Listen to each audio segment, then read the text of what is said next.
बदी जी साहिली पट्टीअ जे शहर सेराणी जे government dispensary plus जेका PPHI जी ताउन सां हलंदड़ आहे जंहिंमें काफ़ी सहूलियतुनि जी खोट आहे। सवन जी तादाद में Chinese union council UC Serani, UC Bugra Memon ऐं UC शहीद दोतो सुमरो, UC पीर फतह शाह, UC अहमद राजू मां मर्द ऐं औरतूं अचनि थियूं जिन खे परेशानी जो मुंहुं ॾिसणो पवे थो।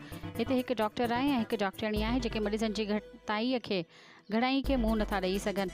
इलाइक़े जे रवासियुनि जान मोहम्मद गोपांग, अनवर अली रिंद, हनीफ़ ॾियांग, जान मोहम्मद गहराणो, अज़ीज़ ख़ासि के लिए ॿियनि मीडिया सां ॻाल्हाईंदे चयो त असां वटि हिते घुर्बल सहूलियतूं मुयसरु न आहिनि। हिकु डॉक्टर हिकु डॉक्टरणी आहे जेके सिर्फ़ु 2 बजे ताईं हूंदा आहिनि।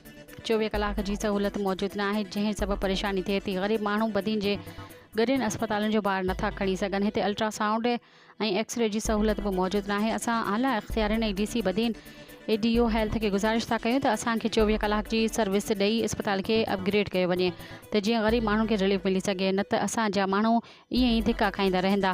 रिपोर्ट फ़क़ीर मोहम्मद वफ़ाई, लाडवाइस न्यूज़ सेराणी।